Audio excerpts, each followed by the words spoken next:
أعوذ بالله من الشيطان الرجيم.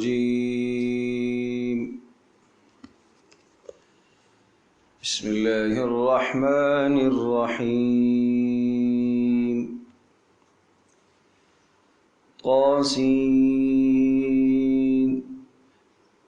تلك آيات القرآن وكتاب مبين هدى وبشرى للمؤمنين الذين يقيمون الصلاة ويؤتون الزكاة وهم بالآخرة هم يوقنون إن الذين لا يؤمنون بالآخرة زينا لهم أعمالهم فهم يعمهون أولئك الذين لهم سوء العذاب وهم في الآخرة هم الأخسرون وإنك لتلقى القرآن من لدن حكيم عليم.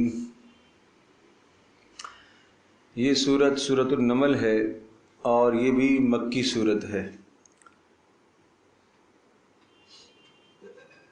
نمل کہتے ہیں چونٹی کو، اور اس سورہ مبارکہ میں چونکہ چونٹیوں کا ایک تذکرہ آیا ہے تو اسی مناسبت سے اس سورت کا نام سورۃ النمل رکھا گیا ہے. اور جو بھی سورت کا نام ہوتا ہے یہ کوئی ضروری نہیں ہوتا کہ تمام کے تمام مضامین اسی نام کے ارد گرد گھوم رہے ہوں، یہ ضروری نہیں ہوتا. سورت کا کوئی بھی مشہور لفظ ہوتا ہے اس لفظ سے اس سورت کا نام رکھ دیا جاتا ہے. تو ضروری نہیں ہے کہ سارے کے سارے احکام اسی لفظ سے متعلق ہی ہوں یا اسی چیز سے متعلق ہوں جس چیز پر سورت کا نام رکھا گیا، یہ کوئی ضروری نہیں. اگرچہ نمل کا تذکرہ تو اس میں ہے، لیکن اس سورہ مبارکہ کا جو خاص عنوان اور موضوع ہے وہ یہ کہ کسمہ پرسی کی زندگی، تنگ دستی اور فقر کی زندگی یہ دین کے لیے رکاوٹ نہیں بن سکتی، اور اقتدار کی زندگی، مالداری کی زندگی یہ بھی دین کے لیے رکاوٹ نہ بنے. فقر اور تنگ دستی کی وجہ سے انسان اللہ کی بندگی نہ کر سکے ایسا نہیں کہ ایک آدمی فقیر ہے، غریب ہے، وہ اللہ کو کیسے راضی کرے. اللہ کو راضی کرنے کے لیے تو مال چاہیے، غلط ہے. نہیں، تنگ دستی میں بھی فقر میں بھی اللہ کو راضی کیا جا سکتا ہے. اور ایک آدمی کو اللہ نے اقتدار عطا فرمایا ہے، بہت بڑی دولت عطا فرمائی ہے اور بادشاہت عطا فرمائی ہے، اس کے پاس کیسے وقت ہوگا کہ وہ اللہ کو راضی کرے؟ نہیں، وہ بھی اللہ کو راضی کر سکتا ہے. تو دو واقعات ہیں اس میں. حضرت موسیٰ علیہ السلام کا واقعہ کہ حضرت موسیٰ علیہ السلام اللہ کے جلیل القدر پیغمبر ہیں، رسول اور نبی ہیں، لیکن ان کی زندگی تنگ دستی کی گزری. اور دو انبیاء کا ایک اور واقعہ سلیمان علیہ السلام اور داؤد علیہ السلام. یہ دو انبیاء ایسے ہیں جنہیں اللہ نے دنیا میں نبوت کے ساتھ ساتھ بادشاہت بھی عطا فرمائی تھی. اور داؤد علیہ السلام کا یہ حال تھا کہ کوئی بھی وقت گھر میں ایسا نہیں ہوتا تھا جس وقت کوئی نہ کوئی آدمی اللہ کی عبادت میں مشغول نہ ہو. ایک طویل عرصہ، ایک وقت کا بڑا حصہ خود عبادت میں گزارتے تھے اور پھر اپنی اولادوں کو اس میں مشغول رکھتے تھے. غرض یہ کہ ہر وقت کوئی نہ کوئی آدمی گھر میں اللہ کی عبادت میں مشغول رہتا. تو دیکھو سلیمان علیہ السلام کو، داؤد علیہ السلام کو اللہ نے سلطنت اور بادشاہت عطا فرمائی، اس کے باوجود بھی انہوں نے اللہ پاک کو راضی کیا. تو اس لیے اب آغاز میں تمہیدی کلمات ذہن نشین فرمائیے. طاسین، اس کی مراد تو اللہ ہی جانتا ہے. تحقیقی اس کی کیا مراد ہے؟ اللہ اعلم بمرادہ بذالک تلک آیات القرآن و کتاب مبین۔ آپ کو یاد ہوگا بارہا یہ بات ہم عرض کر چکے ہیں کہ ہر وہ صورت جو حروف مقطعات سے شروع ہوتی ہے اس کے آغاز میں قرآن کی بات ضرور ہوتی ہے۔ تو آپ دیکھ رہے ہیں تلک آیات القرآن و کتاب مبین، یہ آیات قرآنیہ ہیں اور روشن اور واضح کتاب کی آیات ہیں۔ اس آیات کا ترجمہ آپ آیات سے بھی کریں، آیات کا ترجمہ آپ احکام سے بھی کریں، نصیحتوں سے بھی کریں۔ تلک آیات القرآن، یہ قرآن مقدس کے احکام ہیں اور کھلی اور روشن کتاب کے احکام ہیں، اور یہ نشانیاں ہیں قرآن مجید کی اور روشن کتاب کی نشانیاں ہیں، اور یہ احکام ہیں روشن کتاب کے اور کھلی کتاب کے۔ تو یہ سارے ترجمے اور معنی یہاں کیے جا سکتے ہیں۔ پھر اس کتاب کی ایک خصوصیت تو یہ ہے کہ مبین، یہ واضح ہے، کوئی اس قسم کے اس میں پیچیدگی نہیں ہے، اغماض نہیں ہے۔ جہاں کوئی پیچیدگی ہے اس پیچیدگی کی تشریح اور توضیح رسول اکرم صلی اللہ تعالی علیہ وسلم نے اپنے ارشادات سے کر دی۔ پھر جہاں کوئی پیچیدگی مزید آئی ہے تو اللہ تبارک و تعالی نے امت میں ایسے رجال کو پیدا فرمایا ہے کہ جنہوں نے رسول اکرم صلی اللہ تعالی علیہ وسلم کی ہدایات کو مد نظر رکھتے ہوئے، اللہ تبارک و تعالی کی منشا کو ملحوظ نظر رکھتے ہوئے ان آیات کے معنوں کو کھول کھول کر بیان کیا۔ صحابہ کرام میں ایک بڑا مجمع تھا مفسرین کا، حضرت عبداللہ ابن عباس رضی اللہ تعالی عنہما جو مفسر قرآن کہلاتے ہیں، ان کی تفسیر منقول ہے، عبداللہ ابن مسعود رضی اللہ تعالی عنہ کی تفسیر منقول ہے، اور دیگر اصحاب رسول صلی اللہ تعالی علیہ وسلم کی تفاسیر، ان کے اقوال منقول ہے۔ تو لہٰذا کوئی اغماض اور کوئی پیچیدگی کی بات اب نہیں رہی۔ ہدن، دوسری خوبی اس میں یہ ہے کہ یہ کتاب ہدایت کا ذریعہ ہے۔ اس کے اندر جو احکامات اور آیات ہیں اس میں رہنمائی ہے۔ کس چیز کے لیے؟ جو آدمی اس دنیا میں زندگی کے کسی بھی شعبے میں ہدایت اور رہنمائی چاہتا ہے تو اس کتاب میں اس کے لیے ہدایت موجود ہے۔ اشارے سے، کنایے سے، صراحتاً کسی نہ کسی درجے میں وہ رہنمائی موجود ہے۔ اگر اسے رہنمائی نہیں ملتی، اہل علم کے پاس آئے اور اپنے مسئلے کا حل پیش کرے تو وہ قرآن و سنت سے ضرور اس کو جواب دیں گے۔ یہ معنی ہے ہدایت کا کہ زندگی کے ہر مرحلے کے لیے اس قرآن مقدس میں رہنمائی موجود ہے۔ یہ ہے ہدایت۔ پھر جب بندہ اس کی ہدایت کے مطابق زندگی گزارتا ہے تو پھر فرمایا وبشرا، پھر یہ خوشخبری ہے ماننے والوں کے لیے، اس کی ہدایت پر چلنے والوں کے لیے یہ کلام، یہ کتاب، یہ خوشخبری کا ذریعہ ہے۔ انہیں جنت کی خوشخبریاں سناتا ہے اور جہنم سے انہیں ڈراتا ہے، اور بے شمار انہیں اللہ پاک نعمتیں عطا کرے گا، ان نعمتوں کی بشارتیں سناتا ہے۔ اس لیے کہ جب کوئی بات مانتا ہے انسان تو ماننے والا یقیناً انعام کا مستحق ہوتا ہے اور حکم کرنے والے کے نزدیک وہ محبوب ترین ہو جاتا ہے۔ تو اس لیے فرمایا ہدن و بشرا للمؤمنین، یہ آیات ہیں قرآن مقدس کی اور واضح اور کھلی کتاب کی آیات ہیں، اور اس طرح سے کہ یہ ہدایت کا ذریعہ ہیں اور خوشخبریاں ہیں۔ کس کے لیے؟ للمؤمنین، ایمان والوں کے لیے۔ اب یہ سمجھایا کہ اس کتاب کو گویا کہ ماننے والے کون ہیں، اس سے استفادہ کرنے والے کون ہیں؟ المؤمنین، ایمان والے۔ ان کی کیا صفات ہیں؟ یعنی کون لوگ اس کتاب سے استفادہ کر سکتے ہیں، کن کے اندر اس کتاب سے فائدہ حاصل کرنے کی صلاحیت موجود ہے۔ یقیناً فائدہ اس سے وہی حاصل کرے گا جس کے پاس پہلی اور بنیادی چیز ایمان ہوگی۔ اس لیے کہا للمؤمنین، یہ ہدایت ہے کس کے لیے؟ ایمان والوں کے لیے۔ فائدہ کس کو ہوگا؟ ایمان والوں کے لیے۔ محلے میں مسجد بنی ہوئی ہے مثال کے طور پر، تو مسجد تو سب کے لیے ہے، لیکن جو اس مسجد سے فائدہ حاصل کرتے ہیں، یہاں کے نماز پڑھتے ہیں، تلاوت کرتے ہیں، ذکر کرتے ہیں، آپ کہتے ہیں کہ یہ نمازیوں کی مسجد ہے، حالانکہ ہے تو سب کے لیے، لیکن فائدہ حاصل کرنے وہی ہے جو 20، 50، 30، 40، 100، 150 لوگ مسجد کے اندر آتے ہیں اور وہاں آ کے نماز باجماعت ادا کرتے ہیں، تلاوت کرتے ہیں، ذکر کرتے ہیں، وہ اس مسجد کی خیروں سے اور رحمتوں اور برکتوں سے مستفید ہو رہے۔ اسی طرح سے اس قرآن مقدس سے مستفید ہونے والے کون ہیں؟ اس کے لیے پہلی شرط کیا ہے؟ ایمان۔ الذین وہ لوگ یقیمون الصلاۃ، اب ایمان والوں کی نشانیاں جو قائم کرتے ہیں نماز کو.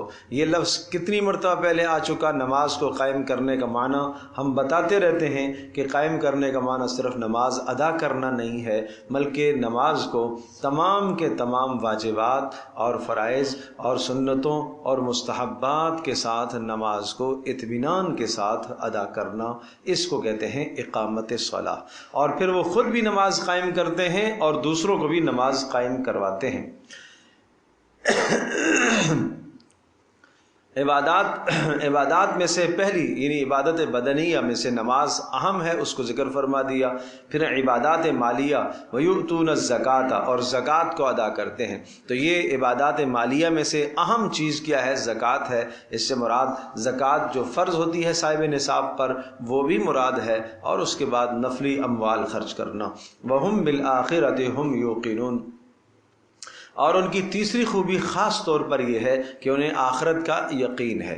آخرت کا یقین ہے. عام طور پر آخرت کے لیے جب بات آتی ہے تو یؤمنون کے علاوہ یوقنون کا لفظ آتا ہے کہ آخرت پر انہیں یقین ہے. دیکھو ایمان تو کہتے ہیں دل سے کسی چیز کا تسلیم کرنا اور ماننا، لیکن جب اس دل میں جو آپ نے مانا ہے اس کا یقین اس طرح سے ہو جائے جیسے اس وقت ابھی ہم دن میں گزر رہے ہیں، یقین ہے کہ شام ہوگی، یقین ہے کہ سورج غروب ہوگا، اس میں کسی کو کوئی اشتباہ نہیں ہے کہ نہیں آج شاید سورج غروب نہ ہو، یا سورج غروب ہو گیا اب صبح شاید طلوع نہ ہو، کیا پتہ نہ ہو. جس طرح سے سورج کا غروب ہونا اور طلوع ہونا انسان کے نظر میں، علم میں، سوچ میں یقینی ہے، اسی طرح سے آخرت کا قائم ہونا بھی یقینی ہے، میدان محشر کا قائم ہونا بھی یقینی ہے. جیسے انسان سورج کے طلوع کو اور غروب کو تسلیم کرتا ہے، اس سے کہیں زیادہ وہ آخرت کو تسلیم کرے اور اس کے دل میں یہ یقین بیٹھے کہ ہاں قائم ہونی ہے اور مجھے اللہ کے پاس جانا ہے. ان الذین لا یؤمنون بالآخرہ، بات وہی آئی کہ اس کتاب سے جو مستفید نہیں ہو سکتے، جو فائدہ نہیں حاصل کر سکتے، ان کے اندر پہلی برائی کیا ہے؟ لا یؤمنون بالآخرہ، وہ آخرت پر ایمان ہی نہیں رکھتے. جب آخرت پر ایمان ہی نہیں رکھتے، یقین تو بہت بعد کی بات ہے، آخرت کو تو تسلیم ہی نہیں کرتے. ایک آدمی تسلیم کرے اس کے بعد یقین آئے، ایک بعد کی چیز ہے. ایک آدمی کہتا ہے ٹھیک ہے میں آپ کی بات کو تسلیم کرتا ہوں، یقین تو نہیں آ رہا لیکن آپ فرما رہے ہیں تو مجھے یقین ہے کہ آپ درستی کہہ رہے ہوں گے، اس لیے میں مان لیتا ہوں. اور یہ لوگ ایسے ہیں کہ آخرت پر تو ان کا ایمان ہی نہیں ہے، یقین تو بہت بات کی چیز ہے، نفس ایمان اور بنیاد وہی ان کے پاس نہیں ہے. جب ایمان نہیں ہے آخرت کا تو پھر نیک عمل کیسے کرے گا؟ جس شخص کو آخرت پر ایمان ہوتا ہے اور اسے یہ خیال ہوتا ہے کہ مجھے مرنے کے بعد اٹھایا جائے گا اور میری زندگی سے متعلقہ مجھ سے سوال کیا جائے گا، تو وہ کیا کرتا ہے؟ وہ آخرت کی محنت کرتا ہے. جسے معلوم ہو کہ شام کو مجھے مالک کے سامنے حساب دینا ہے تو وہ اپنا حساب و کتاب درست رکھتا ہے اور وہ ساری چیزیں صاف صاف لکھ کر رکھتا ہے کہ مالک کے سامنے اسے حساب دینا ہے. جس شخص کو یہ یقین ہو کہ مجھے اللہ کے سامنے حساب دینا ہے، وہ اپنے زندگی کے لمحات کو قیمتی بنائے گا. ان الذین لا یؤمنون بالآخرہ، وہ لوگ جو آخرت پر ایمان نہیں رکھتے، زینا لہم اعمالہم، ان کے لیے ان کے اعمال کو ہم نے مزین کر دیا ہے، فہم یعمہون، اور وہ سرگرداں رہتے ہیں. اب جو لوگ آخرت پر ایمان اور یقین نہیں رکھتے، ان کے اعمال کا مزین کرنا، اچھی طرح سے ذہن نشین فرما لیجئے، ان کے اعمال کا مزین کرنا، ان کے برے اعمال کا، گناہوں کے اعمال کا مزین کرنا، یہ مراد ہے. سمجھے بھائی؟ یہ ایک لفظ آپ پہلے بھی سنتے چلے آ رہے ہیں، طبع مہر لگ جانا، ختم مہر لگ جانا، دل پر مہر لگانا. مہر کس نے لگائی؟ اللہ نے مہر لگا دی. طبع اللہ علی قلوبہم، اللہ نے ان کے دلوں پر مہر لگا دی. ختم اللہ علی قلوبہم، اللہ نے ان کے دلوں پر مہر لگا دی. عرض کیا کہ مہر کیوں لگائی ہے؟ اس لیے کہ اللہ تبارک تعالی نے جب انہیں دیکھا کہ حق کی مخالفت کرتے کرتے اس انتہا کو پہنچ گئے کہ اب یہ حق کو قبول کرنے سے قاصر ہو گئے، انہوں نے اپنے اندر کی ساری صلاحیتوں کو تباہ کر دیا. نہیں سمجھ میں آئی بات؟ ایک بیمار ہے اور وہ بیماری کے اس مرحلے تک پہنچ آیا ہے کہ اب اس کے لیے دوا مفید نہیں رہے گی، تو اب ڈاکٹر اس کو ہسپتال میں نہیں رکھیں گے۔ ایماندار یہی کہے گا نا کہ بھئی اب اس کو لے جاؤ، اب کیا کرنا ہے، یہاں پیسہ ہی خرچ کرنا ہے، وقت ہی ضائع کرنا ہے، اب کوئی دوا اس کے لیے مفید نہیں ہے، اب نہ معلوم کون سا وقت اس کا آخری آ جائے اور اس کو بلا لیا جائے، اللہ کے یہاں اس کا بلاوا آ جائے۔ ٹھیک ہے، جب یہ بات آپ ذہن نشین فرما چکے کہ صورتحال یہ ہوتی ہے کہ اب اس کا کوئی بھروسہ نہیں ہے کس وقت یہ چلا جائے، تو کیا ہے، اب اس کو موت دے دی گئی۔ موت کس نے دی؟ اللہ نے موت دی۔ اسباب کیا لگے؟ یہ بیماری لگی۔ بالکل اسی طرح سے مہر کس نے لگائی ہے؟ اللہ نے مہر لگائی۔ یہ بات ذرا سمجھیے، ذہن نشین کر لیں، جگہ اہم ہے، مشکل ہے، اس کو سمجھنے کی کوشش کریں۔ مہر کس نے لگائی ہے؟ اللہ نے لگائی ہے۔ تبع کا معنی بھی مہر کس نے کیا؟ اللہ نے کیا، لیکن کس وجہ سے ہوا؟ اس کے گناہوں کی وجہ سے۔ اب وہ اس کے لیے یہ دوا مفید نہیں ثابت ہو رہی ہے، اس کے لیے قرآن مفید ثابت نہیں ہو رہا ہے، نہیں ہو رہا۔ کیوں؟ اس نے بار بار حق کی مخالفت کی، ایک مرتبہ مخالفت کی، دوسری مرتبہ مخالفت کی، تیسری مرتبہ مخالفت کی۔ بھائی آپ یوں سمجھیے گا کہ ایک آدمی دنیا کے اندر، میں ایک اور مثال عرض کر دیتا ہوں۔ اب ظاہر سی بات ہے کہ میاں بیوی کی باہمی زندگی گزر رہی ہے، لیکن 3 الفاظ اگر ایک آدمی بول دیتا ہے تو ان کی زندگی باہمی کیا ہے؟ منقطع ہو جائے گی، جدا ہو جائے گی۔ اب جدائی کا سبب کیا بن گیا ہے؟ اس آدمی کے 3 الفاظ بن گئے ہیں، اب یہ دونوں آپس میں رہنے کے قابل نہیں بچے۔ بالکل اسی طرح سے ایک آدمی نافرمانی کرتے کرتے کرتے اس انتہا کو پہنچتا ہے، حق کی مخالفت کرتے کرتے کرتے اس انتہا کو پہنچ جاتا ہے کہ اب اس کے دل میں آخرت کا ایمان کچھ بھی نہیں بچا، ساری صلاحیتیں کھو بیٹھا، ساری کی ساری استعداد جو اللہ نے اس کے اندر حق کو قبول کرنے کی رکھی تھی وہ ضائع کر بیٹھا۔ اب اسی کا نام ہے مہر لگ جانا۔ اب مہر لگ گئی۔ اللہ پاک ہم سب کی حفاظت فرمائے۔ یہ میں ایک بہت بڑی اہم بات کہنے لگا ہوں، ذہن نشین فرمائیے۔ اس لیے حدیث میں آتا ہے کہ جب انسان کے دل پر ایک آدمی گناہ کرتا ہے تو ایک شیا نقطہ لگتا ہے، اگر توبہ کرتا ہے تو نقطہ ہٹ جاتا ہے، نہیں توبہ کرتا دوسرا گناہ کرتا ہے پھر ایک اور لگتا ہے، تیسرا گناہ کرتا ہے ایک اور لگتا ہے، چوتھا گناہ کرتا ہے ایک اور، کرتے کرتے وہ دل اس کا کالا اور سیاہ ہو جاتا ہے۔ اور اسی کو کہا کلا بل ران علی قلوبہم ما کانوا یکسبون، کہ ان کے دلوں پر زنگ چھا جاتا ہے۔ اس لیے ما کانوا یکسبون، کس وجہ سے؟ انہوں نے جو گناہ کیے ہیں، ان گناہوں کی وجہ سے دل کے اندر سے حق کو قبول کرنے کی صلاحیت کیا ہو گئی؟ ختم ہو گئی۔ گناہ کرتے کرتے کرتے آگے بڑھتا چلا گیا، نافرمانی میں آگے چلا جاتا گیا، اب اس کے واپس آنے کی کوئی توقع نہیں رہی۔ جیسے آپ کہتے ہیں کہ اب یہ بیماری کے اس سٹیج پر آ چکا ہے کہ پیچھے واپسی کی کوئی امید نہیں ہے، اسی طرح سے اس آدمی کی بھی اب واپسی کی کوئی امید نہیں ہے۔ جب واپسی کی کوئی امید نہیں ہوتی تو اب پیچھے سے اس کا راستہ کاٹ دیا جاتا ہے۔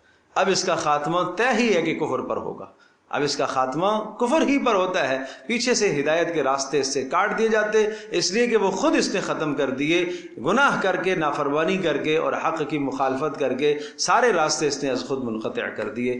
اس کو کبھی تعبیر کرتے ہیں تبع سے، اللہ نے مہر لگا دی، کبھی تعبیر کرتے ہیں ختم سے، اس کا معنی ہی مہر لگانا، اور کبھی اس کو تعبیر کرتے ہیں تزیین عمل سے، اللہ نے اس کے اعمال کو مزین کر دیا۔ تزیین کا مطلب کیا ہوتا ہے؟ خوبصورت کرنا۔ ارے بات سمجھے بھائی؟ ایک بیمار آدمی، وہ روز بروز اس کی بیماری میں ترقی ہو رہی ہے، جسم اس کا پھول رہا ہے، اور وہ بیچارہ خوش فہمی میں مبتلا ہو کہ میں کیا ہو رہا ہوں؟ طاقتور ہو رہا ہوں، موٹا ہو رہا ہوں۔ بات سمجھے؟ تو یہ اپنی بیماری کو بیماری نہیں سمجھ رہا۔ اسی طرح سے ایک ایسا بھی ہوتا ہے جو گناہوں میں لگا ہوا ہے اور وہ گناہ کو اچھا سمجھ رہا ہے، جیسے یہ بیمار موٹاپا تو آ رہا ہے لیکن کیا کہہ رہا ہے؟ میں طاقتور ہو رہا ہوں۔ اسی طرح سے یہ گناہگار یہ روز بروز گناہ میں آگے بڑھ رہا ہے، لیکن گناہ اس کو اچھے کر کے دکھائے جا رہے ہیں، جیسے اس کو بیماری اچھی نظر آ رہی ہے، اسی طرح سے اس کو گناہوں کی بیماری بھی کیا ہو رہی ہے؟ اچھی نظر آ رہی ہے۔ اب ہر دن نیا گناہ. میں تو ٹھیک کر رہا ہوں، میں تو اس لیے کہ اگر میں غلط کر رہا ہوتا اللہ کا عذاب آتا، عذاب نہیں آیا. اس کا مطلب یہ ہوا کہ میں نے ٹھیک کیا ہے. نماز چھوڑی ہے اور نماز چھوڑ کر میں نے کیا کیا ہے جی، میں نے ایک کسی مریض کو جو ہے نا میں نے مدد دی ہے اس کو. اس کا مطلب ہے کہ میں نے ٹھیک کام کیا ہے. یوں شیطان اسے پٹیاں پڑھاتا ہے اور اس کے گناہ کے اعمال اس کے مزین کر کے لاتا ہے. غیر محرم ہے سامنے، اب غیر محرم سے جناب بے جاں اور بے حجاب اور بے ضرورت اور بے موقع بات کر رہا ہے اور یہ کہہ رہا ہے کہ نہیں یہ تو صلح رحمی ہے. تو برے عمل کو شیطان نے کیا کر دیا، اس کے لیے مزین خوبصورت کر کے دکھایا. بات سمجھے بھائی؟ سامنے والے کے سامنے کیا ہے، تحمل کر لینا چاہیے تھا. غصہ آیا دبا دینا چاہیے، جھک جانا چاہیے. اللہ کی رضا کے لیے تواضع، عاجزی، انکساری اختیار کر لینی چاہیے. لیکن شیطان نے بھڑکایا، تو کیوں دب رہا ہے، تو کیوں بزدل ہے اس سے؟ ٹھیک ہے، اب اس کو ایک لگا دیتا ہے، گالی دے دیتا ہے. اب شیطان کیا کہے گا، بہت اچھا کیا تو نے، اس لیے کہ تو بزدل تھوڑا ہی ہے، تو بہادر آدمی ہے. اور پھر زبان سے کہلواتا ہے ہم ڈرتے ورتے کسی سے نہیں ہیں. او میرے عزیز دوستوں اور بزرگوں، بھائی ڈرنا کوئی اور شے ہے. تم نے کس چیز کو بہادری سمجھ لیا؟ بدماشی کو بہادری سمجھ لیا؟ یہ دونوں الگ الگ چیزیں ہیں. بہادری کسی اور چیز کا نام ہے. جس کو تم بہادری سمجھ رہے ہو وہ بہادری نہیں ہے. یہ بہت باریک پردے ہیں دونوں کے بیچ میں. استغنا، استکبار، استغنا کرنا نہیں سمجھے، مستغنی ہونا یہ اچھی عادت ہے، اور متکبر ہونا بری عادت ہے. لیکن آپ فرق کیسے کریں گے؟ آپ فرق کیسے کریں گے؟ دونوں میں فرق رکھنا ہے. کہیں ایسا نہیں ہے کہ مستغنی آپ اپنے آپ کو کہہ رہے کہ میں مستغنی ہوں، مجھے طمع نہیں ہے کسی سے، میں مستغنی ہوں. وہ مستغنی نہیں ہو، تم متکبر ہو. تو فرق کرنا ہے. تو یہ ان دونوں کے درمیان میں نا ایک باریک سا پردہ ہے، یہ سمجھنے کی ضرورت ہے. استغنا کس چیز کو کہتے ہیں، استکبار کس چیز کو کہتے ہیں. سمجھے بھائی؟ دین کے لیے ایک ہے مصلحت اختیار کرنا. مصلحت کس چیز کا نام ہے، مداہنت کس چیز کا نام ہے. مداہنت ایک الگ چیز ہے، مداہنت بری ہے، مصلحت اچھی چیز ہے. وَدُّوا لَوْ تُدْهِنُوا فَيُدْهِنُونَ. رسول اللہ صلی اللہ تعالی علیہ وسلم کو کہا گیا اگر آپ تھوڑی سی مداہنت دکھاتے ہیں تو یہ بھی کیا کریں گے، آپ کی طرف جھک جائیں گے. مداہنت میں فرق عرض کرتا ہوں کیسے ہے. رسول اللہ صلی اللہ علیہ وسلم کے پاس آئے کہ بھئی تھوڑا سا آپ ہلکا ہاتھ رکھیں، ہمارے بتوں کو اتنا برا بلا آپ نہ کہیں، آپ تھوڑا سا ہلکا ہاتھ رکھیں گے ہم بھی آپ کے قریب آ جائیں گے. بات سمجھے بھائی؟ یعنی آپ اپنے منصب کو، ضروریات دین کو، حق بولنا آپ چھوڑ دیں، شرک کی نفی کرنا آپ چھوڑ دیں.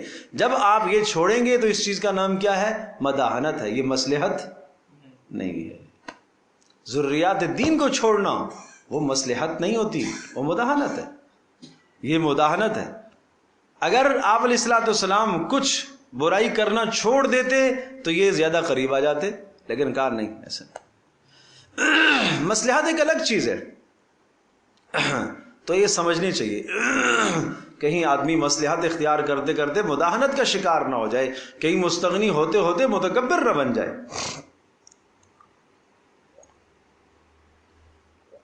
تو یہ آیت بڑی اہم ہے اس اعتبار سے کہ آج ہمارے بھی بہت سارے گناہ شیطان ہمیں مزین کر کے دکھاتا ہے. قطع تعلق کیا ہوا ہے، ٹھیک ہے بھائی تم اپنے گھر میں جیو، ہم اپنے گھر میں جی رہے نہیں سمجھے. تمہیں ضرورت نہیں ہے تو ہمیں بھی ضرورت نہیں ہے. ہم اینٹ کا جواب اینٹ سے دیں گے جی، پتھر کا جواب پتھر سے دیں گے.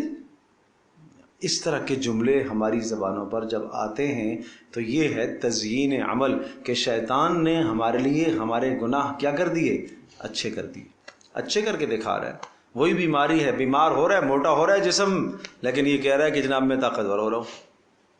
بالکل اسی طرح سے فرمایا فہم یعمہون، اندھے ہیں، سرگرداں ہیں اپنی اس گمراہی کے اندر، انہیں ہوش بھی نہیں ہے واپس پلٹنے کا کہ ہمیں یہ کیا، ہم کیا کر رہے ہیں. اسے ہوش بھی نہیں ہے، ذرہ برابر اسے احساس نہیں ہے کہ میں کیا کر رہا ہوں۔ بات سمجھے بھائی؟ اولئک الذین لہم سوء العذاب وہم فی الآخرۃ ھم الاخسرون، فرمایا ایسوں کے لیے بدترین عذاب ہے اور وہ آخرت میں سب سے بڑے خسارے میں ہوں گے۔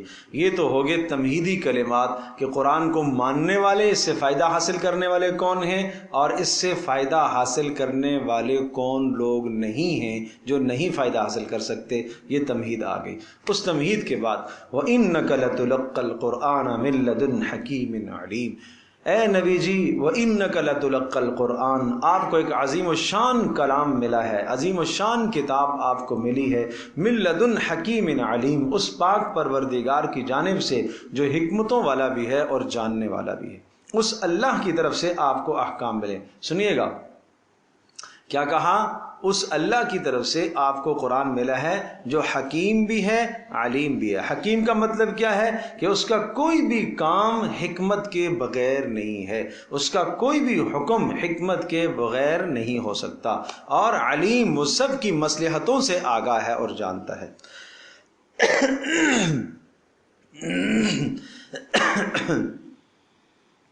اذ قال موسیٰ لأہلہ انی آنست نارا، اب بات آئی حضرت موسیٰ علیہ السلام کا قصہ۔ یہ وہ قصہ ہے جو پیچھے آ چکا ہے، اس کی تفصیل سورہ طٰہٰ میں بھی آ چکی ہے، اور اس کے علاوہ جو ہے قریب قریب میں سورہ طٰہٰ میں بھی اس کی تفصیل بہت زیادہ آئی ہے، اور آگے بھی سورۃ القصص میں اس کی تفصیل پھر سے آ رہی ہے۔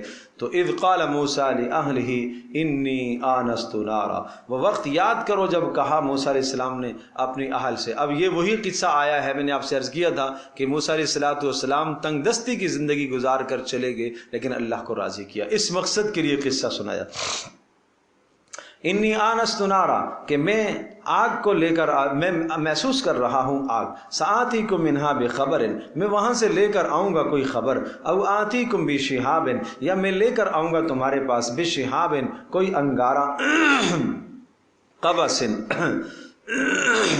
بشہاب قبس، لکڑی کا اور آگ کا روشن انگارہ کوئی لے کر آؤں گا، لعلکم تصطلون، اور یہ اس لیے لے کر آؤں گا تاکہ تم آگ تاپ سکو، تاکہ تم گرم ہو سکو۔ سردی کا وقت تھا، رات کو راستہ بھی بھٹک گئے، اور موسیٰ علیہ السلام مدین سے مصر کی طرف رواں دواں ہیں، اور اپنی اہلیہ محترمہ ساتھ ہیں جو حضرت شعیب کی بیٹی ہیں، اہل صاحب مدین حضرت شعیب کی بیٹی ہیں۔ تو اس وقت رات میں دو چیزوں کی ضرورت پیش آئی، راستہ بھی بھول گئے اور سردی بھی شدید ہے۔ سردی شدید ہے تو آگ کی ضرورت ہے کہ تھوڑا سا بیٹھیں اور کسی جگہ پر آرام کر لیں اور آگ سے اپنی ضرورت کو پورا کر لیں، اور دوسرا یہ ہے کہ کوئی راستے کا بھی اندازہ ہو جائے۔ تو دور سے آگ نظر آئی، فلما جاءہا نودی ان بورکا، اور جب موسیٰ علیہ السلام اس آگ کے پاس پہنچے، نودیا ندا دی گئی، کیا آواز آئی؟ ان بورکا من فی النار، بابرکت ذات ہے وہ جو آگ میں ہے، مراد اس سے اللہ تبارک تعالیٰ کی تجلیات تھی، ومن حولہا، اور جو اس آگ کے ارد گرد ہے، وسبحان اللہ رب العالمین، اور پاک ہے اللہ پاک وہ ذات جو سارے جہانوں کا پالنے والا ہے۔ اب یہاں اگر کوئی اس بات کو سمجھ لے تو بڑا اہم معاملہ ہے کہ اس درخت کے اندر سے یہ آواز آئی، درخت روشن تھا، اللہ کی تجلیات سے روشن تھا، اور وہاں سے یہ بات آئی، آواز آئی کہ بابرکت ہے وہ ذات جو اللہ میں ہے، اس کی تجلیات ہیں، اور ومن حولہا، اور جو اس آگ کے ارد گرد ہیں وہ ملائکہ تھے، سب کے سب مبارک ہے۔ آگے فرمایا وسبحان اللہ، اللہ پاک ہے۔ کیا سمجھے بھائی؟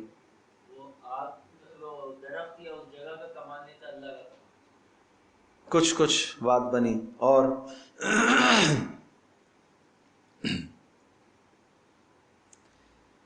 پہلے والی بات کے ساتھ اس کا ربط کیا ہے؟ سبحان اللہ اور اللہ پاک ہے، نہیں بولو، نہیں، ان کی جو خواہشات تھی وہ اللہ پاک نے ظاہر کر دی، نہیں اصل میں بہت آپ گہری توجہ سے آپ الفاظ پر غور کریں گے تو خود سمجھ میں آئے گا۔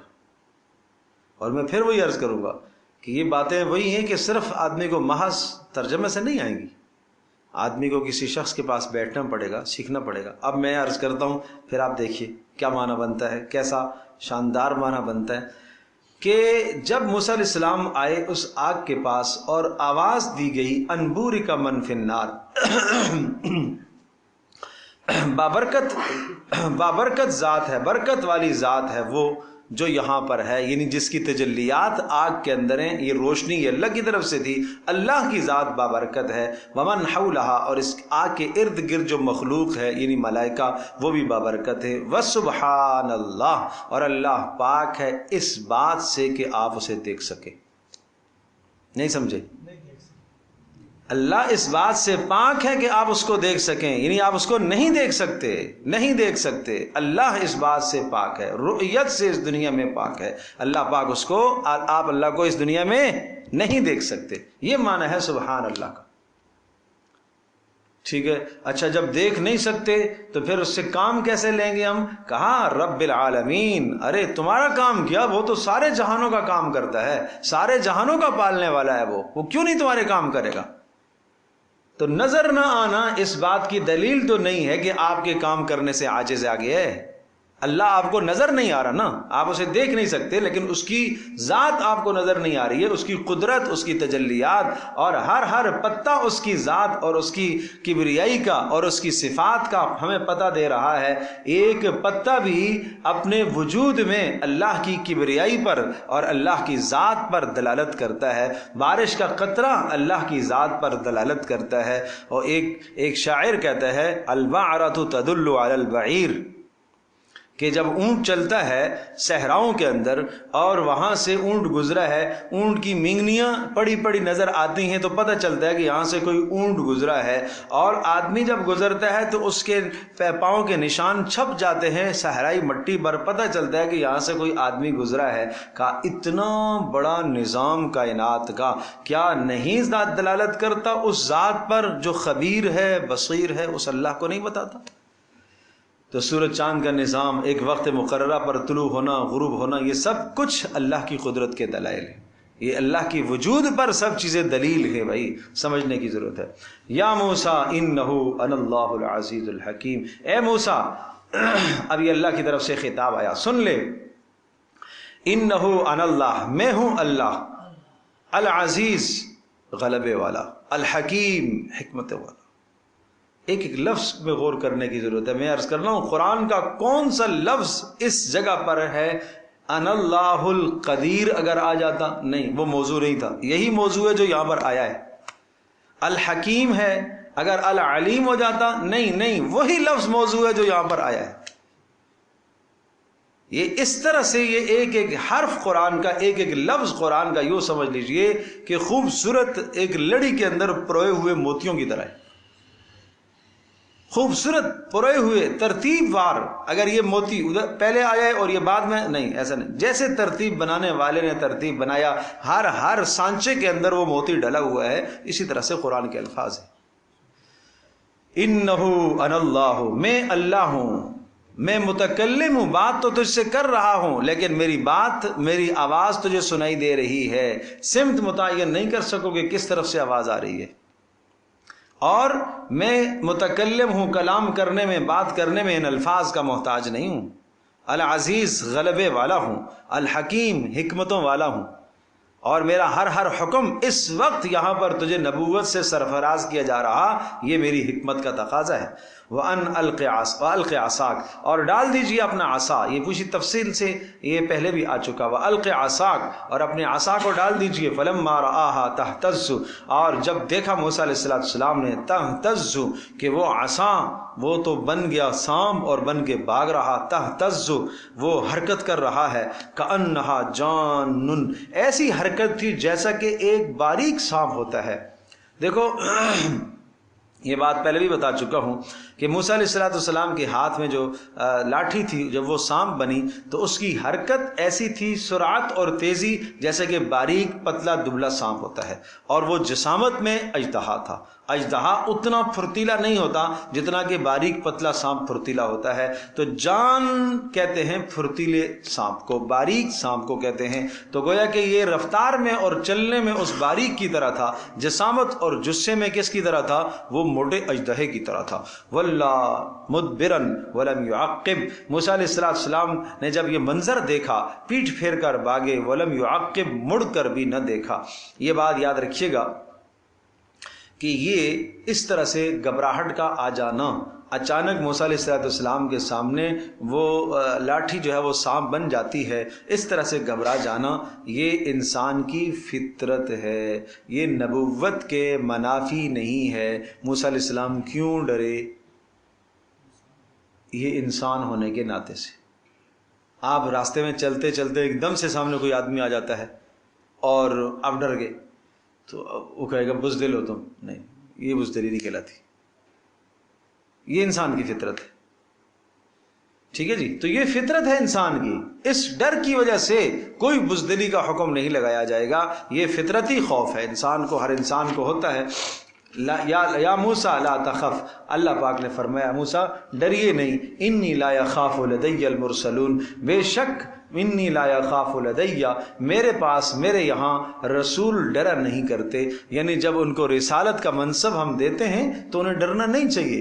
الا من ظلم ثم بدل حسنا بعد سوء، استثناء منقطع ہے، مطلب یہ کہ اس کلام کا ماقبل سے کوئی تعلق نہیں ہے.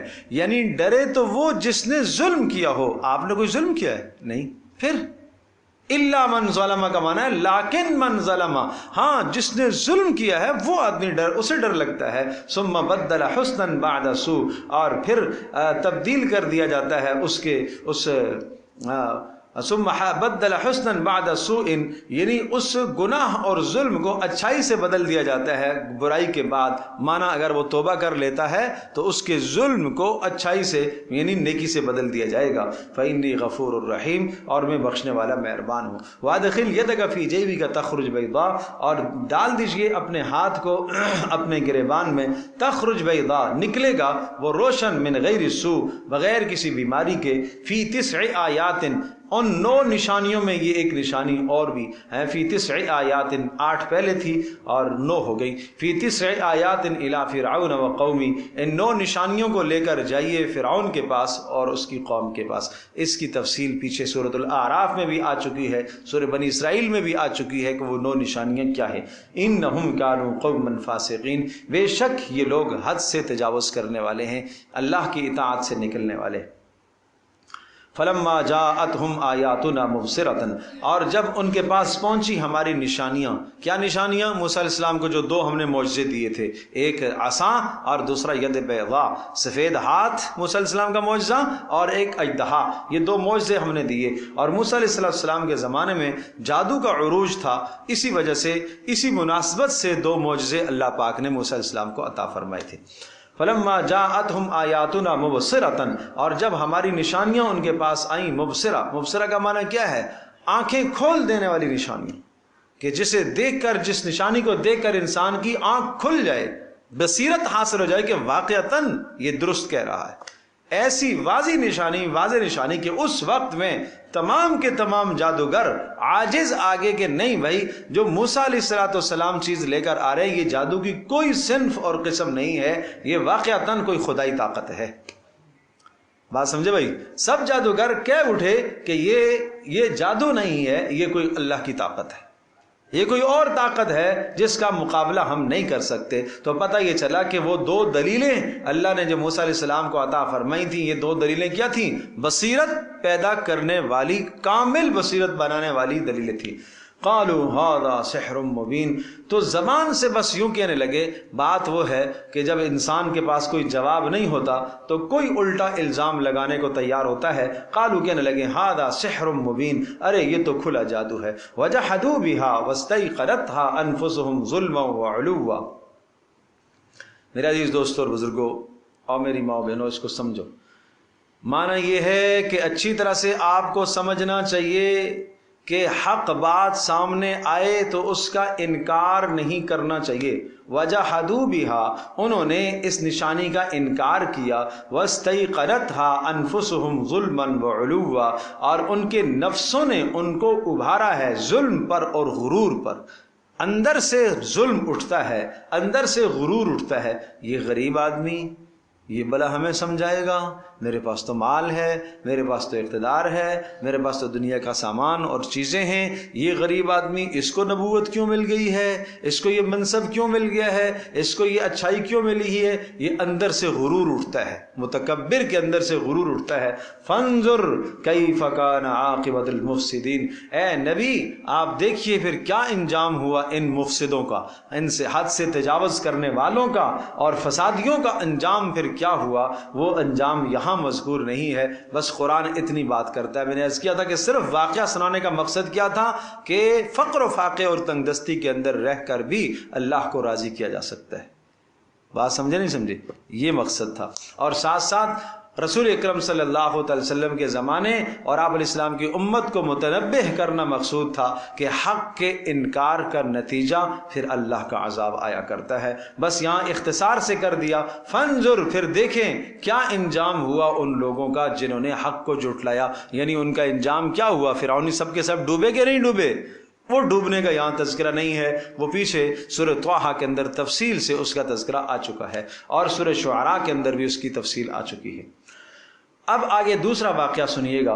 وَلَقَدْ آتَيْنَا دَاوُودَ وَسُلَيْمَانَ عِلْمًا. عرض کیا تھا کہ داؤد علیہ السلام اور سلیمان علیہ السلام کی سلطنت اور حکومت بھی ان کو اللہ تبارک تعالیٰ سے دور نہ کر سکی. اس سلطنت اور حکومت کے ہوتے ہوئے بھی انہوں نے اللہ کو راضی کیا.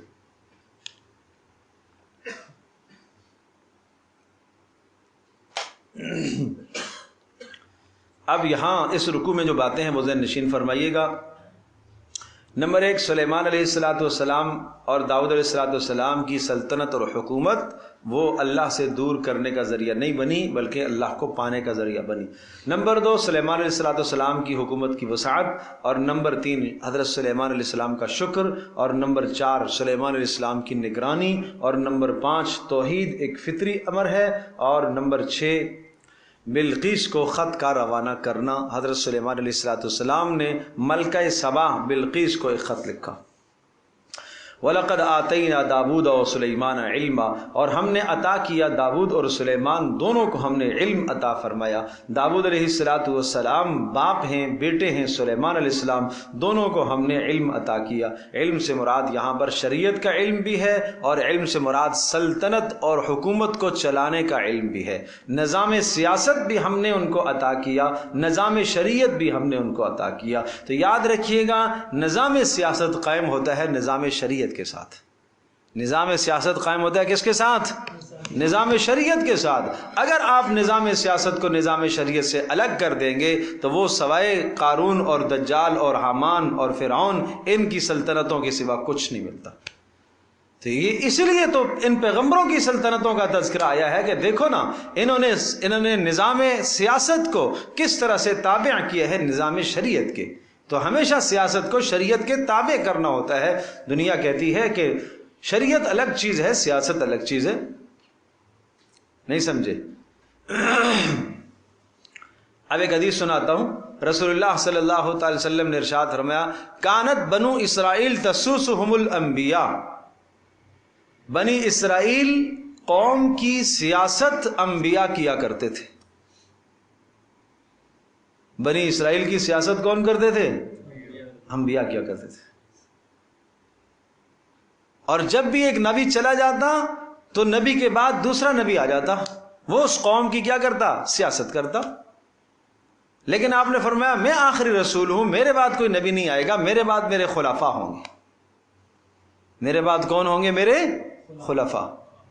تو میرے خلفاء ہوں گے نا. پیارے پیغمبر صلی اللہ علیہ وسلم نے سمجھایا کہ میرے خلفاء ہوں گے، اور وہ میرے خلفاء کیا کریں گے؟ وہ میرے خلفاء میری امت کی سیاست کریں گے. تو آپ بابا یہ بتائیے کہ پیارے پیغمبر صلی اللہ علیہ وسلم کو جس کا اپنا خلیفہ بتا رہے ہیں تو وہ خلیفہ شریعت سے نکلے گا؟ اس کو نکلنا چاہیے، اس کو شریعت سے بیزار ہونا چاہیے، اور وہ یہ کہے کہ نہیں شریعت الگ چیز ہے اور سیاست الگ چیز ہے. اور ایسوں کی باتوں کے جھانسوں میں ہم لوگ بھی آ جاتے ہیں. ہم بھی کہتے ہیں ہاں بھائی یہ تو سیاست کا اس سے کیا تعلق ہے. اچھا کسی امام مسجد نے اگر کوئی ایسی بات کر لی تو کہتے ہیں یہ تو سیاسی بول رہی ہے، یہ تو سیاسی ملا ہے. بات سمجھے بھائی. اور کبھی کبھی ہم اس لفظ کو یوں بھی بدنام کر دیتے ہیں، اگر کوئی جناب کوئی تیز کام، کوئی ایسا عمل دکھائے، سیاسی آدمی ہے، بے ایمان آدمی ہے، 2 نمبر ہے. تو بھائی یہ سمجھا کرو، یہ اس لیے سازش ہے اور یہ اس لیے بات زبانوں سے چلائی جاتی ہے، ہوا میں یہ پھینکے جاتے ہیں، یہ تیر اس لیے پھینکے جاتے ہیں کہ امت مسلمہ اہل علم سے، قرآن و سنت سے دور رہے. تو یہاں تو صاف صاف فرمایا کہ بنو اسرائیل کی سیاست کون کرتے تھے؟ انبیاء کرتے تھے. اور سیاست کا مطلب کیا ہوتا ہے؟ سیاست کا مطلب ہوتا ہے ملک کا نظم و نسق چلانا، لوگوں کی فلاح و بہبود کے کام کرنا. لیکن ساری دنیا کی فلاح و بہبود کے کام ہوں گے لیکن شریعت کے تابع ہو کر ہوں گے. نظام سیاست کو نظام شریعت کے تابع کیا جائے گا تو تب تو وہ سلطنتیں ترقیاں کرتی ہیں. کیا پیارے پیغمبر صلی اللہ تعالی علیہ وسلم کی سلطنت نہیں ہے؟ رسول اللہ صلی اللہ علیہ وسلم کی ریاست مدینہ نہیں ہے؟ وہ ہمارے لیے نذیر نہیں ہے کیا کہ پیارے پیغمبر صلی اللہ تعالی علیہ وسلم بیک وقت رسول اللہ صلی اللہ علیہ وسلم مصلی کے امام بھی ہیں اور امت کے آپ رہنما اور قائد بھی ہیں، سیاسی قائد بھی ہیں، مذہبی قائد بھی ہیں آپ علیہ السلام. پیارے پیغمبر صلی اللہ علیہ وسلم میدان کارزار میں بھی دشمن کے سامنے جو ہے وہ سینہ سپر تان کر رسول اللہ صلی اللہ علیہ وسلم وہاں پر بھی کھڑے ہیں اور پیارے پیغمبر صلی اللہ علیہ وسلم مصلی پر بھی کھڑے. تو یہ رسول اللہ صلی اللہ علیہ وسلم کی زندگی ہمارے لیے نمونہ ہے، لیکن ہم اس زندگی کو بھول گئے. وہاں جو خلیفہ ہوتا تھا مصلی کا امام بھی وہی ہے، خلافت بھی اسی کی ہے، امام بھی وہی ہے مصلی کا. اب آپ دیکھیے گا کہ جب سلیمان علیہ الصلوۃ والسلام کو اور داؤد علیہ الصلوۃ والسلام کو اللہ نے اقتدار دیا، بھائی سنو بڑی گہری باتیں ہیں، سنو. جب ان دونوں پیغمبروں کو اللہ تبارک و تعالی نے علم دیا، اور علم سے مراد میں نے کیا عرض کیا، کیا چیز ہے؟ علم شریعت، علم سیاست، نظام سیاست، نظام شریعت. علم سے یہ دونوں چیزیں مراد ہیں، ٹھیک ہے. تو ان دونوں چیزوں کے ملنے کے بعد یعنی اقتدار مل گیا تو پھر کیا ہوا؟ اقتدار ملنے کے بعد آدمی سفید سیاہ کا مالک ہو جاتا ہے، پھر جیسے چاہتا ہے خوشیاں مناتا ہے. انہوں نے کیا کیا؟ وَقَالَا الْحَمْدُ لِلَّهِ الَّذِي فَضَّلَنَا عَلَى كَثِيرٍ مِّنْ عِبَادِهِ. کیا کہا؟ ساری تعریفیں اس اللہ کے لیے جس نے ہمیں اپنی مخلوق پر فضیلت عطا فرمائی ہے، ہمیں اقتدار سے بھی نوازا ہے، ہمیں نظام شریعت بھی دیا، نظام سیاست بھی دیا ہے. اے اللہ تیرا شکر ہے، تیرا شکر ہے. تو دونوں پیغمبر کیا کر رہے ہیں؟ اللہ کا شکر ادا کر رہے ہیں. تو جب کوئی کامیابی دنیا میں اقتدار کی ملتی ہے تو یہاں کیسے شکر ادا ہوتا ہے دیکھتے ہیں آپ لوگ. سمجھے بھائی؟ جب سیاست میں الیکشن کے بعد جب کامیابی کا اعلان ہوتا ہے تو پھر ہمارے ہاں کیا ہوتا ہے وہ آپ جانتے ہیں. دنیا کی زندگی تباہ ہو جاتی ہے، دوسروں کی زندگی خراب اور تباہ ہو جاتی ہے. پھر روڈوں پر جو سلسلہ وہ باجوں کا، گاجوں کا، ناچ کا، گانے کا، ڈانس کا، جو خلاف شرع طریقہ ہو سکتا ہے، جو شیطان کروا سکتا ہے، یہ لوگ کرتے ہیں. پھر وہاں تک تو شیطان بھی شرماتا ہے، ایسے ایسے کام انسان کر بیٹھتا ہے. اس کو نہ انسان کے اوپر رحم آتا ہے، نہ کسی کی عزت کا خیال، نہ کسی کی غیرت کا خیال، نہ کسی کے آرام کا خیال، نہ کسی کے مال کی تباہی اور بربادی کا خیال. جو سامنے آتا ہے اندھے کی طرح اس کو تباہ کرتا ہے. اسی کو پیچھے گزر چکا ہے کہ زینا لہم اعمالہم، ہم ان کے اعمال کو کیا کرتے ہیں؟ مزین کر دیتے ہیں. فہم یعمہون، سرگرداں ہوتے ہیں، اس میں پاگل ہو کے پھر رہے ہوتے ہیں، پاگلوں کی طرح نعرے لگا رہے ہوتے ہیں. دیکھا ہے کہ نہیں دیکھا ہے؟ وہ پاگل جو نعرے، وہ ان کو نماز کا ہوش نہیں، ان کو کسی کے آرام کا احساس نہیں. ان کو سامنے سے کوئی ایمبولینس گزر رہی ہے، شاید اس میں کوئی شخص ایسا ہو کہ چند لمحے جس کی زندگی کے باقی ہوں اس کو جلدی جلدی مقصود تک پہنچایا جائے. ایسا ہے نہیں. ہم جیت جو گے ہم خوشیاں منائیں گے. یہاں تو یہ حال ہے. اور یہ پیغمبروں کی زندگی اسی لیے سمجھائی جا رہی ہے کہ دیکھو انہوں نے اس اقتدار کے ملنے پر کیسے خوشی منائی ہے. کہا الحمدللہ الذی فضلنا، ساری تعریفیں اس اللہ کے لیے جس نے ہمیں فضیلت دی ہے. یہاں کہتے ہیں ہم جیتے ہیں، ہم جیتے ہیں. یہاں یہ پیغمبر کہہ رہے ہیں اللہ نے ہمیں عطا فرمایا، اللہ نے عطا کیا، اللہ نے عطا کیا۔ وَوَرِثَ سُلَيْمَانُ دَاوُودَ، اور ان دونوں پیغمبروں کی سیرت سنو۔ وَوَرِثَ سُلَيْمَانُ دَاوُودَ، اور داؤد علیہ السلام کے بعد ان کے وارث بنا دیے گئے، وارث بنے حضرت سلیمان علیہ السلام، علم میں بھی خلافت میں بھی۔ نظام خلافت میں، نظام شریعت میں حضرت داؤد علیہ السلام کے وارث کون بنتے ہیں؟ ان کے بیٹے سلیمان۔ اور اللہ پاک نے ان کو اور ترقی عطا فرمائی۔ وقالا، اور کہا، کس نے کہا؟ سلیمان نے کہا، یا ایھا الناس، اے لوگو سن لو، علمنا منطق الطیر، ہمیں عطا کیا گیا ہے ایک اور نعمت ہمیں اللہ نے دی ہے۔ کیا؟ منطق الطیر، پرندوں کی بولیاں ہمیں سکھائی گئی ہیں۔ یہ اللہ نے خاص معجزہ عطا فرمایا تھا، کس کو؟ سلیمان علیہ السلام کو۔ دو پرندے آپس میں جب بات چیت کر رہے ہوتے، سلیمان علیہ السلام سمجھ لیتے تھے کہ یہ کیا کہہ رہے۔ یہ اللہ نے اتنی فہم عطا فرمائی تھی۔ وَأُوتِينَا مِن كُلِّ شَيْءٍ، اور اللہ کی طرف سے ملا ہے، عطا کیا گیا ہے ہمیں، من کل شیء، ہر شے، سامان سلطنت سارا کا سارا ہمیں دیا گیا ہے۔ اچھا، سامان سلطنت دیا گیا ہے تو پھر ہم زمین پر جو چاہیں کریں، فساد مچائیں، سرکشی کریں، دوسروں کی نیندوں کو اور آراموں کو حرام کریں؟ نہیں نہیں، ان ھذا لہو الفضل المبین، یہ اس اللہ کا فضل ہے۔ یہ فضل مبین کس کا ہے؟ اللہ کا۔ مزید سلطنت دیکھو سلیمان کی۔ وحشر لسلیمان جنودہ من الجن والانس والطیر فہم یوزعون، اور جمع کیا جاتا سلیمان علیہ السلام کے سامنے ان کا لشکر، ان کے سارے لشکر جمع کیے جاتے۔ کون سے سارے لشکر؟ جنات بھی جمع ہوتے، انسان بھی جمع ہوتے، اور طیر، پرندوں کے لشکر سامنے لائے جاتے۔ گویا کہ سلیمان علیہ السلام کی سلطنت اور حکومت انسانوں پر ہی نہیں تھی، انسانوں کے بادشاہ صرف نہیں ہیں، جنات کے بادشاہ بھی ہیں، اور اسی طرح سے پرندوں کے بادشاہ بھی ہیں۔ اور آگے سورہ سبا کے اندر آتا ہے کہ جنات کو اللہ پاک نے ایسی ان کو سلطنت عطا فرمائی تھی، یعملون لہ ما یشاء من محاریب وتماثیل وجفان کالجواب وقدور الراسیات، بڑے بڑے محلات جنات تیار کرتے تھے۔ اور کیا کرتے تھے؟ اور اتنا بڑا لاؤ لشکر تھا کہ کھانا جو پکتا تھا، یعملون لہ ما یشاء من محاریب وتماثیل وجفان، بڑے بڑے برتن، کیسے؟ کالجواب، حوضوں کی طرح، جیسے بڑے بڑے تالاب ہوتے ہیں ایسے بڑے بڑے برتن، اور ایسے بڑے بڑے برتن، وقدور راسیات، ایسی بڑی بڑی ہانڈیاں جن میں کھانا پکتا تھا، پکایا جاتا تھا، انہیں کوئی ہلا نہیں سکتا تھا۔ اعملوا آل داود شکرا وقلیل من عبادی الشکور، اور ہم نے کہا کہ اے آل داود شکر ادا کرو، لیکن یاد رکھو ہمارا شکر کرنے والے بہت تھوڑے لوگ ہوتے، بہت تھوڑے ہوتے۔ اور سلیمان علیہ السلام اللہ کے شکر گزار بندے تھے۔ اللہ اکبر، یہ سب کو جمع کیا گیا، وَفَهُمْ يُوزَعُونَ، اور سب کی پھر تقسیم کی جاتی۔ یہ انسانوں کا لشکر ہے، انہیں نظام تقسیم کیا جاتا۔ دیکھو سلیمان علیہ السلام جب کئی سفر کرتے تو ان کے سامنے یہ سارے لشکر پیش کیے جاتے، فَهُمْ يُوزَعُونَ، اور سب کو تقسیم کیا جاتا۔ یہ انسانوں کا لشکر ہے، یہ آگے جائے گا، یہ کام کرے گا۔ یہ جنات کا لشکر ہے، اس نے یہ کام کرنا ہے۔ یہ پرندوں کا لشکر ہے، اس نے یہ کام کرنا ہے۔ ہر ایک کا کام متعین ہوتا تھا۔ حتی اذا اتوا علی واد النمل، یہاں تک کہ سلیمان علیہ السلام اپنے لشکر کو لے کے جا رہے تھے اور پہنچے علی واد النمل، ایک چونٹیوں کی وادی کے پاس، جہاں ایک چونٹیوں کے بل تھے، بہت زیادہ چونٹیاں تھیں۔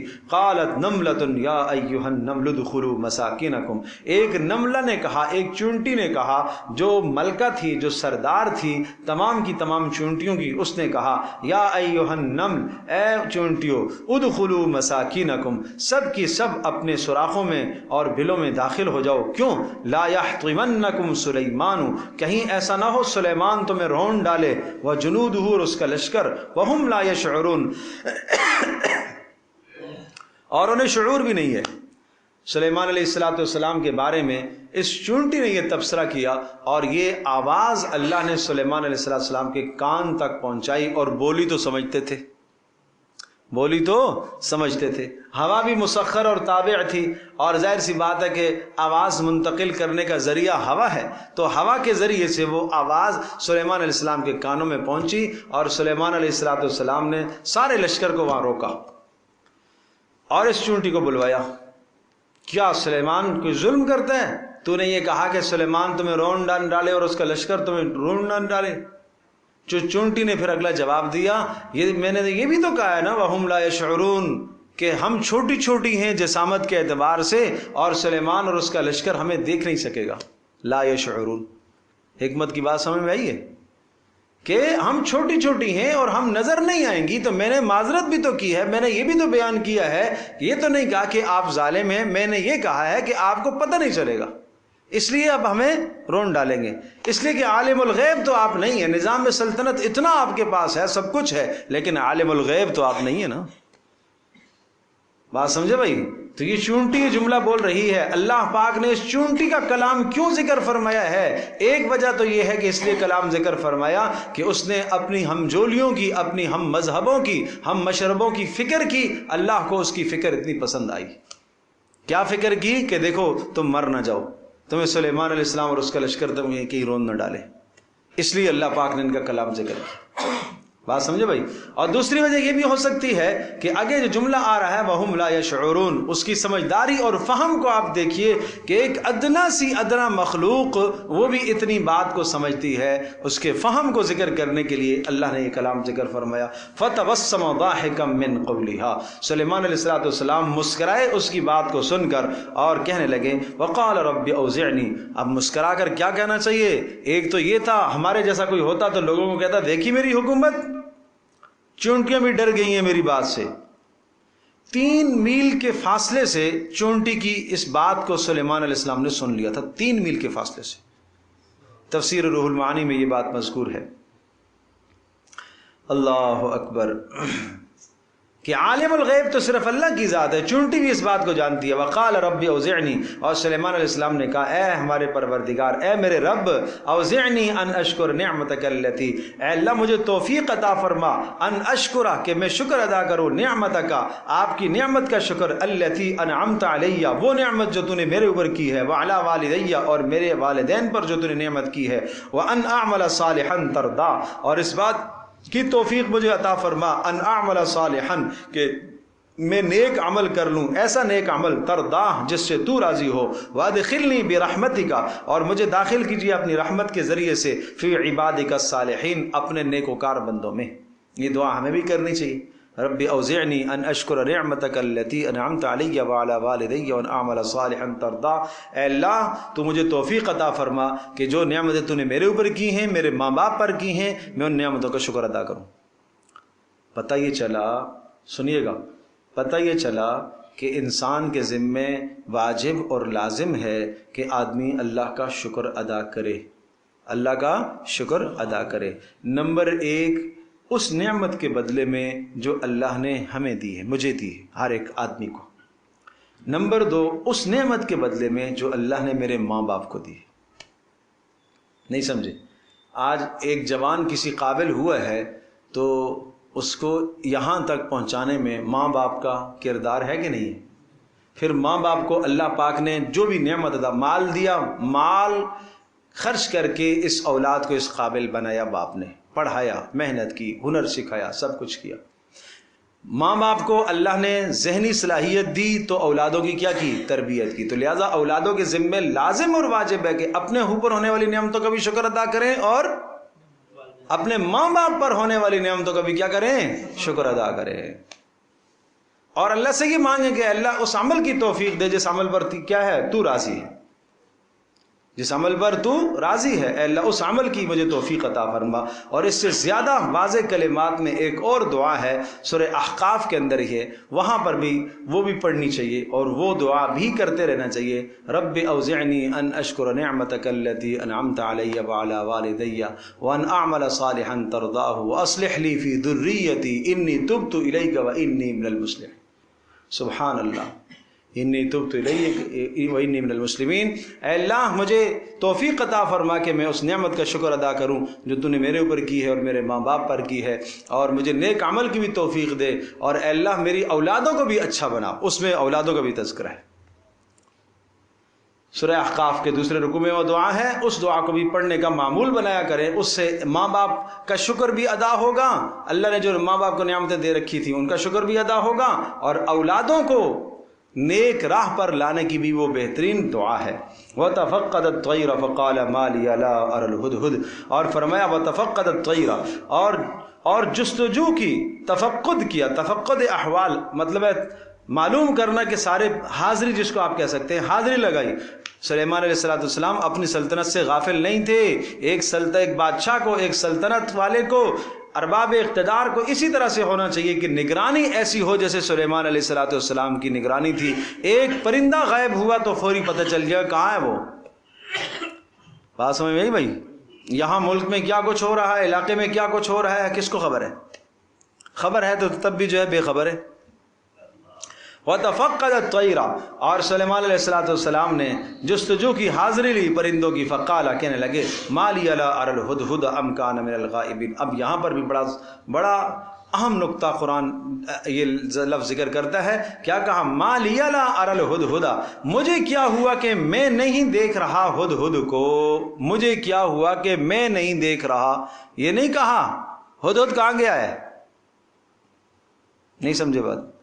نقص کی، کمی کی نسبت اپنی طرف کر رہے، مجھے کیا ہوا میں نہیں دیکھ رہا ہدہد کو، ام کان من الغائبین، کہیں غائب تو نہیں ہے وہ، ایسا تو نہیں ہے کہ وہ حاضر نہ ہو، موجود نہ ہو، یہاں پر غائب ہو۔ یہ نہیں پہلے سے کہا کہ ہدہد کہاں غائب ہے، پہلے کمی کی نسبت اپنی طرف کی ہے۔ یہ اشارہ کامل انسانوں کا ہے، کامل انسان اسی طرح سے کیا کرتے ہیں، برائی دوسرے کی طرف منسوب نہیں کرتے، پہلے اپنی طرف، اپنے آپ کو دیکھتے، شاید میری کوئی کمزوری ہو۔ لَأُعَذِّبَنَّهُ عَذَابًا شَدِيدًا، ہدہد ایک پرندہ تھا حضرت سلیمان علیہ السلام کے اس لشکر میں، اور یہ پرندوں کا ایک سردار تھا، اور اس کا کام یہ ہوتا تھا کہ یہ ایک ٹوہ لگاتا تھا کہ پانی کس جگہ پر موجود ہے۔ اس کو اللہ پاک نے یہ صلاحیت دے رکھی تھی کہ جہاں پانی کا یہ اشارہ دیتا تھا وہاں سلیمان علیہ السلام جنوں کو حکم دیتے تھے اور وہ کھودتے تھے اور نیچے سے پانی نکال کے لے آتے تھے۔ سمجھے بھائی؟ لَأُعَذِّبَنَّهُ عَذَابًا شَدِيدًا، سلیمان علیہ السلام نے فرمایا اس کو سخت سزا دوں گا، اَوْ لَأَذْبَحَنَّ، یا اس کو ذبح کر دوں گا، اَوْ لَيَأْتِيَنِّي بِسُلْطَانٍ مُبِينٍ، یا کوئی واضح دلیل لے کر آئے اپنے غائب ہونے کی کہ کیوں نہیں ہے۔ فَمَكَثَ غَيْرَ بَعِيدٍ، کچھ تھوڑا سا وقت نہیں گزرا کہ فقال، ایک دم سے حاضر ہوا اور کہنے لگا أَحَطُّ بِمَا لَمْ تُحِطْ بِهِ، میں وہ خبر لے کر آیا ہوں، لم تحط بِهِ، جس خبر کا آپ کو اندازہ نہیں ہے، وَجِئْتُكَ مِنْ سَبَإٍ بِنَبَإٍ یقین، اور میں سبا کی جانب سے ایک صاف خبر لے کر آیا ہوں، نبأ یقین لے کر آیا ہوں۔ انی وجدت امرأۃ تملکہم، میں نے ایک عورت کو پایا، تملکہم، کہ جو ان پر حکمران ہے، وأوتیت من کل شیء، اور اس کو ہر شے دی گئی ہے۔ ہر شے دی گئی ہے اس مراد کہ جو امور سلطنت میں سے تمام چیزیں ہیں وہ سب اس کے پاس موجود ہے۔ وَلَهَا عَرْشٌ عَظِيمٌ، اور ایک بڑا عرش اس کو دیا گیا ہے۔ وَجَدتُّهَا وَقَوْمَهَا يَسْجُدُونَ لِلشَّمْسِ، اور میں نے پایا ہے اس کو اور اس کی قوم کو، یہ سب، یہ کون کہہ رہا ہے؟ ایک ہدہد، ایک پرندہ اقرار کر رہا ہے۔ کیوں؟ توحید کا معاملہ، اللہ کو ایک ماننے کا معاملہ اتنا فطری ہے کہ ایک پرندہ بھی سمجھتا ہے کہ اللہ ہی کو سجدہ کرنا چاہیے، اللہ کے علاوہ کسی اور کو نہیں کرنا چاہیے۔ وجدتها وقومها، میں نے پایا اس کو اور اس کی قوم کو، یہ سب کے سب سجدہ کر رہے ہیں للشمس، سورج کے سامنے، من دون اللہ، اللہ کو چھوڑ کر، وزین لهم الشیطان اعمالهم، وہی بات ہے کہ شیطان نے ان کے اعمال کو مزین کر دیا، شیطان نے ان کے اعمال کو خوبصورت کر دیا، اور یہ تفصیل آ چکی ہے۔ فصدهم عن السبیل، اور راہ حق سے اس شیطان نے ان کو موڑ دیا ہے۔ فہم لا یہتدون، اور وہ راہ راست پر نہیں ہیں۔ اللہ یسجدوا للہ، کیوں نہیں سجدہ کرتے اس اللہ کو، الذی یخرج الخبأ، وہ پاک پروردگار جو نکالتا ہے الخبأ، زمین سے پوشیدہ چیزوں کو نکالتا ہے، جانتا ہے، زمین سے نکالتا ہے، آسمان سے نکالتا ہے، آسمان سے پوشیدہ چیزوں کو نکالتا ہے، یعنی بارشیں آسمان سے اتارتا ہے،